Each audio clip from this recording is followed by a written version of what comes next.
Guys welcome back to my vlog. ಇದು Sunday morning vlog, 10th year anniversary ಥರ dance ಕ್ಲಾಸ್ದು ಆ ಒಂದು ದಿನದ ವ್ಲಾಗ್. ನಮಗೆ ಸ್ಟೇಜ್ ರಿಹರ್ಸಲ್ ಅವ್ರಿಗೆ ಹೇಳಿದ್ದು 9:30ಗೆ ಸ್ಟಾರ್ಟ್ ಆಗುತ್ತೆ ಅಂತ. ಸೊ ನಾನೇನು ಮಾಡಿದೆ ಅಂತಂದರೆ ಅದಿತಿನ 8:45ವರೆಗೂ ಮಲಗಿಸಿದ್ದೆ. ಯಾಕಂತಂದರೆ ಮಕ್ಕಳು ಚೆನ್ನಾಗಿ ನಿದ್ದೆ ಮಾಡಿದ್ರೆ ಅವತ್ತು ಪೂರ್ತಿ ಆ್ಯಕ್ಟಿವ್ ಆಗಿರ್ತಾರೆ ಅಂತ. ಡಾನ್ಸ್ ಪ್ರಾಕ್ಟೀಸ್ ಜಾಸ್ತಿ ಇತ್ತು ಆ್ಯಂಡ್ ನಾವು ಸ್ಯಾಟರ್ಡೆ ನೈಟ್ ಬಂದಿದ್ದೆ 10:30 ಆಗೋಗ್ಬಿಟ್ಟಿತ್ತು. ನಂದು ಪ್ರಾಕ್ಟೀಸು ಜೊತೆಗೆ ಕಾಸ್ಟ್ಯೂಮ್ ಎಲ್ಲ ಇಸ್ಕೊಂಡು ಬರೋ ಅಷ್ಟರಲ್ಲಿ ತುಂಬ ಚೆನ್ನಾಗಿದೆ ಕಾಸ್ಟ್ಯೂಮ್ ಎಲ್ಲ. ನಾನು ನೆಕ್ಸ್ಟ್ ವ್ಲಾಗಲ್ಲಿ ನಿಮಗೆ ಕಾಸ್ಟ್ಯೂಮ್ ಎಲ್ಲ ಯಾವ ರೀತಿ ಇದೆ ಅಂತಲೂ ತೋರಿಸ್ತೀನಿ. ಇವತ್ತು ಬೆಳಗ್ಗೆ ಅಂತಂದರೆ ಭಾನುವಾರ ಬೆಳಗ್ಗೆ ನಮಗೆ ಸ್ಟೇಜ್ ರಿಹರ್ಸಲ್ ಇರುತ್ತೆ ಅಂತ ಹೇಳಿದ್ರಲ್ವಾ. ಸೊ ಅದಿತಿನ 8:45ವರೆಗೂ ನಿದ್ದೆ ಮಾಡಿಸ್ಬೇಕು ಅಂತ ಪ್ಲ್ಯಾನ್ ಮಾಡಿದ್ದು. ಆ್ಯಂಡ್ ಶನಿವಾರ ರಾತ್ರಿನೇ ನಾನು ಅದಿತಿಗೆ ಕಂಪ್ಲೀಟ್ ತಲೆಗೆಲ್ಲ ಎಣ್ಣೆ ಮಸಾಜ್ ಎಲ್ಲ ಮಾಡಿದ್ದೆ. ಭಾನುವಾರ ಬೆಳಗ್ಗೆ ನಾನು ಸ್ನಾನ ಮಾಡಿಸ್ಕೊಂಡು ಕರ್ಕೊಂಡು ಹೋಗಲಿಲ್ಲ. ಹಾಗೆಯೇ ಫ್ರೆಶ್ ಅಪ್ ಮಾಡಿ ತಲೆ ಎಲ್ಲ ಎಣ್ಣೆ ಎಲ್ಲ ಹಾಗೇನೇ ಇತ್ತು. ಕರ್ಕೊಂಡು ಹೋಗಿ ಸ್ಟೇಜ್ ರಿಹರ್ಸಲ್ ಆಯಿತು. ನಂದೂ ಸ್ಟೇಜ್ ರಿಹರ್ಸಲ್ ಆಯಿತು. ಸೊ ನಾವು ಮನೆಗೆ ಬಂದಿದ್ದು 12 ಗಂಟೆ ಆಗಿತ್ತು. ಬಂದ ಮೇಲೆ ಅವ್ರಿಗೆ ಒಂದು ಕಿಚಡಿ ಮಾಡಿದ್ದೆ. ಅದಿತಿಗೆ ಮತ್ತು ಅವಿಷ್ಕಂಗೆ ಇಬ್ರಿಗೂ ಒಂದೇ ಕಿಚಡಿ, ಅದು ಬ್ರೊಕೊಲಿ ಮತ್ತು ಪನ್ನೀರ್ನ ಹಾಕಿ ಕಿಚಡಿ ಮಾಡಿದ್ದೆ. ಆ ಒಂದು ರೆಸಿಪಿನ ಇದೇ ವಿಡಿಯೋದಲ್ಲಿ ತೋರಿಸ್ತೀನಿ. ವಿಡಿಯೋನ ಕಂಪ್ಲೀಟಾಗಿ ನೋಡಿ. ಆ, ನಂದು ರಿಹರ್ಸಲ್ ಎಲ್ಲ ಆಗೋಷ್ಟರಲ್ಲಿ ಆಲ್ಮೋಸ್ಟ್ 11:30ನೇ ಆಗಿತ್ತು. ಸೊ ಮನೆಗೆ ಬಂದಿದ ತಕ್ಷಣ ಅವ್ರಿಗೆ ಒಂದು ಸ್ವಲ್ಪ ಸ್ನ್ಯಾಕ್ಸ್ ಕೊಟ್ಬಿಟ್ಟು ಆಮೇಲೆ ನಾನು ತಲೆಗೆ ಸ್ನಾನ ಮಾಡಿಸೋದಕ್ಕೆ ಪ್ಲ್ಯಾನ್ ಮಾಡಿದೆ, ಊಟ ಎಲ್ಲ ಮಾಡಿಸಿ.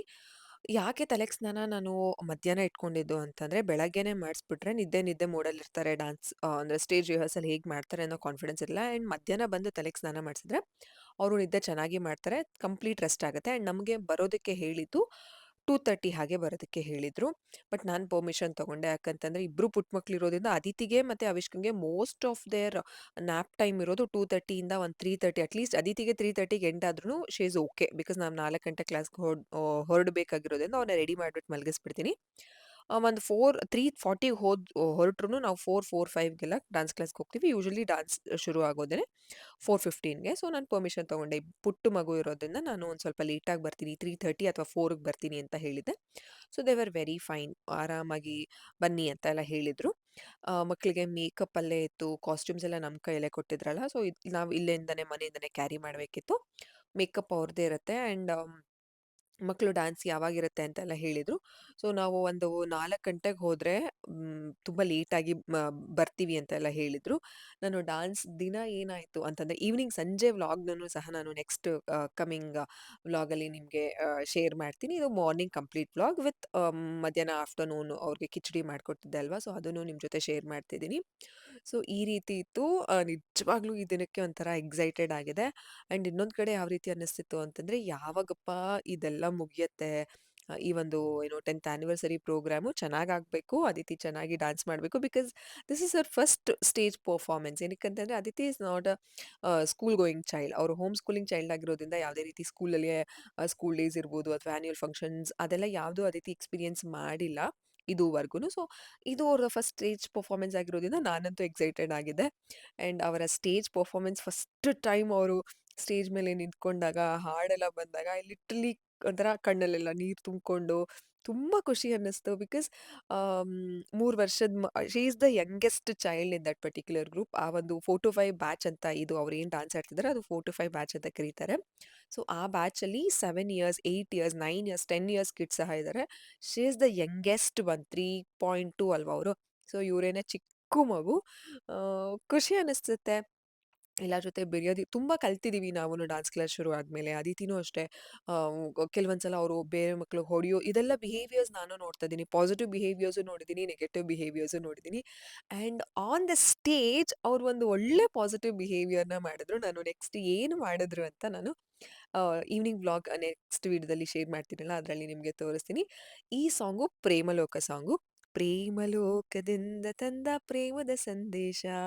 ಈ ಸಾಂಗು ತುಂಬ ಚೆನ್ನಾಗಿ ಕ್ಯೂಟ್ ಆಗಿದೆ. ಆ ಸಾಂಗು ಮಕ್ಕಳು ಅವ್ರು ಕಂಪೋಸ್ ಮಾಡಿರೋದು ನವೀನ್ ಮಾಸ್ಟರು. ಸೊ ಇದು ನಮ್ಮ ಒಂದು ಡಾನ್ಸ್. ಒಂದು ಸ್ವಲ್ಪ ಫ್ಯಾಷನ್ ಶೋ ಇರುತ್ತೆ. ಅದಾದಮೇಲೆ ಇದು ಪಟಾಕಿ ಪೋರಿಯೋ ಸಾಂಗು. ಆ್ಯಕ್ಚುಲಿ ಏನು ಗೊತ್ತಾ, ಈ ಸಾಂಗ್‌ನ ನಾನು ಸಾಂಗ್ ನಾನು ವಿಡಿಯೋ ನಿಮಗೆ ಶೇರ್ ಮಾಡಿದ್ರೆ ಏನು ಕಾಪಿ ರೈಟ್ಸ್ ಬರುತ್ತೆ, ಏನೇನೋ ಮ್ಯೂಸಿಕ್ ರೈಟ್ಸ್ ಎಲ್ಲ ಬರುತ್ತೆ, ವಿಡಿಯೋಸಿಗೆ ಪ್ರಾಬ್ಲಮ್ ಆಗುತ್ತೆ, ಚಾನೆಲಿಗೆ ಪ್ರಾಬ್ಲಮ್ ಆಗುತ್ತೆ ಅಂತ ನಿಮ್ಮ ಜೊತೆ ನಾನು ವಿಡಿಯೋ ಅಂದರೆ ವಿತ್ ಆಡಿಯೋ ನಾನು ಶೇರ್ ಮಾಡೋಕ್ಕಾಗಲ್ಲ. ಅದಕ್ಕೋಸ್ಕರ ವಾಯ್ಸ್ ಓವರ್ ಕೊಡ್ತಿದ್ದೀನಿ. ಸೊ ಇದು ನಮ್ಮ dance rehearsal. Actually dance rehearsal ಪೇರೆಂಟ್ಸ್‌ಗೆ ನಾನು ರಿಕ್ವೆಸ್ಟ್ ಮಾಡಿಕೊಂಡೆ ಸಂತು ಮಾಸ್ಟರ್ ಹತ್ರ. ನಿಜವಾಗ್ಲೂ ಎಷ್ಟು ಕ್ಲೋಸ್ ಆಗಿದ್ದಾರೆ ಸಂತು ಮಾಸ್ಟರ್ ಎಲ್ಲ ಅಂತಂದರೆ, they are very friendly, they are very down to earth ಅಂತ ಹೇಳ್ಬೋದು. ತುಂಬಾ ಏನಂತ ಹೇಳೋದು, ಅಷ್ಟು ದೊಡ್ಡ ಮಟ್ಟದಲ್ಲಿ ಬೆಳೆದಿದ್ರುನು ಸಹ ಯಾವುದೇ ರೀತಿ ಏನಂತ ಹೇಳೋದು, ಮಾತಾಡೋದಕ್ಕೆ ಒಂಥರ ಆ ಥರ ಎಲ್ಲ ಏನಿಲ್ಲ. ತುಂಬಾ ಚೆನ್ನಾಗಿ ಮಾತಾಡಿಸ್ತಾರೆ. ಸೊ, ಬೇಗ ರಿಕ್ವೆಸ್ಟ್ ಮಾಡ್ಕೊಂಡಿದ್ಕೆ ನಮ್ದು ಒಂದು ಪರ್ಫಾರ್ಮೆನ್ಸ್‌ನು ಬೇಗ ಮುಗಿಸ್ಬಿಟ್ರು. ಸೊ, ಮನೆಗೆ ಬಂದು ನಾನು ಕಿಚಡಿ ಶುರು ಮಾಡಿದೆ. ಹೇಗ್ ಮಾಡೋದು ಅಂತ ಎಲ್ಲ ನಿಮ್ಗೆ ತೋರಿಸ್ತೀನಿ. ಬೆಳಗ್ಗೆನೆ ನಾನು ಈ ಬ್ರೊಕೊಲಿನ ಬಾಯ್ಲ್ ಮಾಡಿ ಅಂತಂದ್ರೆ ನೀರಲ್ಲಿ ಚೆನ್ನಾಗಿ ತೊಳೆದ್ಬಿಟ್ಟು ನೀರಲ್ಲಿ ಹಾಕಿ, ಉಪ್ಪು ಹಾಕಿ ಚೆನ್ನಾಗಿ ಬೇಯಿಸ್ಕೊಳ್ಬೇಕು. ಅದಾದ್ಮೇಲೆ ಅದನ್ನ ಸೈಡ್‌ಗೆ ಎತ್ತಿಟ್ಕೊಂಡಿದ್ದೆ. ಇವಾಗ ಕುಕ್ಕರ್‌ಗೆ ನಾನು ಒಂದ್ ಸ್ವಲ್ಪ ತುಪ್ಪ ಹಾಕ್ತಾ ಇದ್ದೀನಿ. ಒಂದ್ 2 ಸ್ಪೂನ್ ತುಪ್ಪ ಹಾಕ್ಬೋದು. ಇವಾಗ ಸಾಸಿವೆ ಮತ್ತೆ ಜೀರಿಗೆ. ಜೀರಿಗೆ ನೀವು ಎಷ್ಟು ಜಾಸ್ತಿ ಹಾಕ್ತಿರೋ, ಜಾಸ್ತಿ ಅನ್ನೋದಕ್ಕಿಂತ ಒಂದು ಒಂದು ಅರ್ಧ ಟೀ ಸ್ಪೂನ್ ಜೀರಿಗೆ, ಒಂದು ಅರ್ಧ ಟೀ ಸ್ಪೂನ್ ಸಾಸಿವೆ ಹಾಕಿದ್ದೀನಿ. ತುಂಬಾ ಚೆನ್ನಾಗಿ ಜೀರ್ಣ ಆಗುತ್ತೆ. ಸಾಸಿವೆ ಒಳ್ಳೇದು ಮಕ್ಕಳಿಗೆ. ಇದಕ್ಕೆ ನಾನಿವಾಗ ಡೈರೆಕ್ಟ್ ಆಗಿ ಬ್ರೊಕೊಲಿ ಹಾಕ್ತಾ ಇದ್ದೀನಿ. ಬ್ರೊಕೊಲಿ ಚೆನ್ನಾಗಿ ನೀವು ತೊಳೆದು ಒಂದ್ ಸ್ವಲ್ಪ ಹೊತ್ತು ಆಮ್, ನೆನೆಸಿ ಇಡಿ ಉಪ್ಪು ನೀರಲ್ಲಿ. ಅದಾದ್ಮೇಲೆ ಇದನ್ನ ಚೆನ್ನಾಗಿ ಬಾಯ್ಲ್ ಮಾಡಿ ಸೈಡ್‌ಗೆ ಎತ್ತಿಟ್ಕೊಳ್ಬೇಕಾಗತ್ತೆ. ನನಗೆ ಮಧ್ಯಾಹ್ನ ಬಂದು ಇದೆಲ್ಲ ಮಾಡೋದಕ್ಕೆ ಕಷ್ಟ ಆಗುತ್ತೆ ಅಂತ ಮುಂಚೆನೇ ಪ್ರಿಪರೇಷನ್ ಮಾಡ್ಕೊಂಡು ಹೋಗಿದ್ದೆ. ಯಾಕಂತಂದ್ರೆ ಎನರ್ಜಿ ಫುಡ್ ಆಂಡ್ ಒಳ್ಳೆಯದು ಮಕ್ಕಳಿಗೆ. ತುಂಬಾ ಬೆನಿಫಿಟ್ಸ್ ಇದೆ. ಏನಿದೆ ಅಂತಾನೂ ನಾನು ಹೇಳ್ತೀನಿ. ಇದನ್ನ ಚೆನ್ನಾಗಿ ರೋಸ್ಟ್ ಮಾಡ್ಕೊಳ್ಬೇಕು. ಇದು ಆಲ್ರೆಡಿ ಚೆನ್ನಾಗಿ ಬೆಂದಿರುತ್ತೆ. ಬಟ್ ಸ್ಟಿಲ್ ತುಪ್ಪದಲ್ಲಿ ರೋಸ್ಟ್ ಮಾಡ್ಕೊಳ್ಳೋದ್ರಿಂದ ಅದೊಂದು ಅರೋಮಾ ಚೆನ್ನಾಗಿರುತ್ತೆ. ಮಕ್ಳಿಗೆ ಇಷ್ಟ ಆಗುತ್ತೆ. ಅವಿಷ್ಕಂಗೆ ಆಂಡ್ ಅದಿತಿಗೆ ಇಬ್ರಿಗೂನು ಇದೇ ಕಿಚಡಿ ನಾನಿವಾಗ ಅವ್ರಿಗೆ ಮಧ್ಯಾಹ್ನದ ಊಟಕ್ಕೆ ಕೊಡ್ತಿರೋದು. ಸೊ, ಇದನ್ನ ಚೆನ್ನಾಗಿ ರೋಸ್ಟ್ ಮಾಡ್ಕೊಂಡ್ಮೇಲೆ ಒಂದ್ ಸ್ವಲ್ಪ ನೀರ್ ಹೆಚ್ಚಿಸ್ಕೊಳ್ಬೇಕಾಗತ್ತೆ. ಇದಕ್ಕೆ ಯಾವುದೇ ರೀತಿ ಬೇರೆ ಮಸಾಲ ಎಲ್ಲ ಹಾಕ್ತಿಲ್ಲ.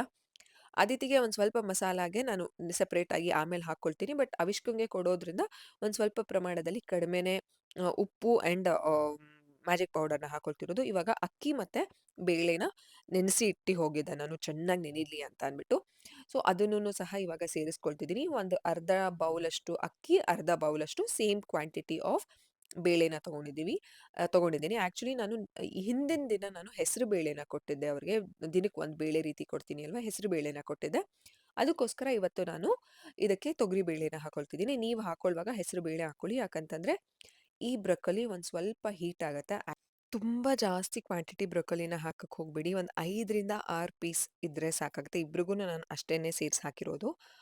ಇವಾಗ ಮ್ಯಾಜಿಕ್ ಪೌಡರ್ ಹಾಕೊಳ್ತಾ ಇದೀನಿ. ಇದನ್ನ ಅದಿತಿನೂ ತಿನ್ನೋದ್ರಿಂದ ಆಂಡ್ ಕ್ವಾಂಟಿಟಿ ಸ್ವಲ್ಪ ಜಾಸ್ತಿ ಇರೋದ್ರಿಂದ ಒಂದು ಅರ್ಧ ಸ್ಪೂನಷ್ಟು ನಾನು ಮ್ಯಾಜಿಕ್ ಪೌಡರ್‌ನ ಹಾಕೊಂಡು ಆಮ್, ಮಾಡ್ತಾ ಇದೀನಿ. ಮ್ಯಾಜಿಕ್ ಪೌಡರ್ ಏನು ಅಂತ ಫಸ್ಟ್ ಟೈಮ್ ಏನಾದ್ರು ನನ್ನ ವ್ಲಾಗ್ಸ್ ನೀವು ನೋಡ್ತಿದ್ರೆ, ಅದು ಮಕ್ಳು ಊಟ ಮಾಡ್ತಿಲ್ಲ ಸರಿಯಾಗಿ ಅಂತಂದ್ರೆ, ಮಕ್ಳಿಗೆ ಹೊಟ್ಟೆ ಹಸಿವು ಚೆನ್ನಾಗಾಗುತ್ತೆ, ಜೀರ್ಣ ಮೇನ್ ಚೆನ್ನಾಗಾಗುತ್ತೆ. ಈಗ ಇದಕ್ಕೆ ಹೋಮ್ ಮೇಡ್ ಪನ್ನೀರ್‌ನ ಹಾಕ್ತಾ ಇದ್ದೀನಿ. ನಾನು ಪನ್ನೀರ್‌ನ ಹೊರಗಡೆಯಿಂದ ತರಲ್ಲ ಅದಿತಿಗೆ ಬಳಸಬೇಕು ಅಂತಂದ್ರೆ. ಸೊ, ಮನೇಲೇನೆ ಮಾಡ್ಕೊಳ್ತೀನಿ. ಅದು ಹೇಗೆ ಮಾಡ್ತೀನಿ ಅಂತ ನಾನು ವ್ಲಾಗ್ ಆಲ್ರೆಡಿ ಶೇರ್ ಮಾಡಿದ್ದೀನಿ. ಲಿಂಕ್‌ನ ಕೊಟ್ಟಿರ್ತೀನಿ ಡಿಸ್ಕ್ರಿಪ್ಷನ್ ಬಾಕ್ಸಲ್ಲಿ. ಒಂದ್ಸಲ ಚೆಕ್ ಮಾಡಿ. ಇವಾಗ ಒಂದು 50-75 ಗ್ರಾಮ್ಸ್ ಅಷ್ಟು ಪನ್ನೀರ್‌ನ ಹಾಕ್ತಿದ್ದೀನಿ. ಅವಾಗ ಫ್ರಿಡ್ಜಿಂದ ತೆಗೆದು ಹಾಕ್ತಿರೋದ್ರಿಂದ ಒಂದು ಸ್ವಲ್ಪ ನಿಮಗೆ ಗಟ್ಟಿ ಅಂತ ಅನಿಸ್ಬೋದು. But it's really nice. ತುಂಬಾ ಮನೆಯಲ್ಲೇ ಮಾಡೋದ್ರಿಂದ ಯಾವುದೇ ರೀತಿ ನಾವು ಪ್ರಿಸರ್ವೇಟಿವ್ಸ್ ಎಲ್ಲ ಹಾಕಲ್ಲ. ಯೂಶುವಲಿ ಅರ್ಥ ಮಾಡ್ಕೊಳ್ಳಿ, ಈಗ ನಾವು ಪನ್ನೀರ್‌ನ ತಂದು 15 ಡೇಸ್‌ವರೆಗೂನು ಅವರು ಎಷ್ಟು ದಿನ ಫ್ರಿಡ್ಜಲ್ಲಿ ಇಟ್ಟಿರ್ತಾರೋ ಗೊತ್ತಿರೋದಿಲ್ಲ. ನಾವು ತಂದು ಒಂದು ಸ್ವಲ್ಪ ದಿನ 3, 4 ದಿನ ಇಡ್ತೀವಿ. ಅದೆಲ್ಲ ಅಷ್ಟು ಸೇಫ್ ಅಲ್ಲ. ಮನೆಯಲ್ಲೇ ಮಾಡಿದ್ರೆ ನೀವು 2ರಿಂದ 3 ದಿನಕ್ಕೆ ಖಾಲಿ ಮಾಡಿಬಿಟ್ರೆ ಮಕ್ಳಿಗೂನು ಒಳ್ಳೇದು, ಆರೋಗ್ಯ ಚೆನ್ನಾಗಿರುತ್ತೆ. ಅದಕ್ಕೋಸ್ಕರ ನಾನು ಮನೇಲೇನೆ ಮಾಡ್ಕೊಳ್ಳೋದು. ಆ್ಯಂಡ್ ಅವಿಷ್ಕಂಗೆ ಇದೇ ಫಸ್ಟ್ ಟೈಮ್ ನಾನು ಪನ್ನೀರ್‌ನ ಕೊಡ್ತಿರೋದು.